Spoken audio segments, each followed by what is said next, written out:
Ayan, tuturuan ko kayo kung paano mag-boost. Ayan, pupunta muna tayo ngayon sa Chrome. Ayan, kahit Google Chrome, pwede. Then, isa-search natin ang smmray.site.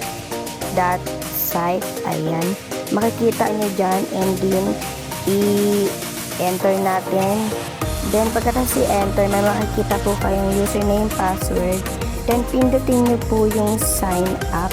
Ayan, sa baba na color blue. Then, pipilapan nyo ang username. Ayan, unang fill up username. Kahit anong username, basta okay sa inyo.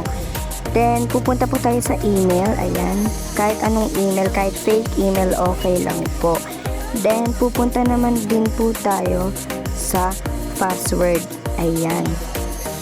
Then, kahit anong password, basta limot nyo and ulitin lang po natin ang ating password. Then, I have confirmed. Check po natin. Then, sign up. Ayan, makikita nyo na nagkaroon ako ng balance dahil nagpa-add funds ako. Then, punta tayo sa category. Ayan, pipinutin natin. Maraming category dyan na pagpipilian. Then, pupunta ako sa Facebook profile followers. Pipinutin natin yan. Then, pupunta tayo sa service. Pipili rin po tayo dyan kung anong gusto natin. Then, pinindot ko po. Then, yung link po na pinis natin. Then, quantity po, 100 lang nilagay ko. Then, new order. Ayan. Then, pagkatapos, iintayin lang po natin. Then, ayan, lalabas. Ayan, yan na yung ID natin.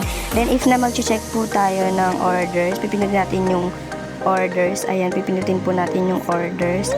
Then, makikita po natin, pending pa po. Wait na lang po natin mag-process. Then, ayan na po. Bye-bye! Na mag-a-add po kayo ng funds. Ayan na po ang aking Facebook. Bye-bye!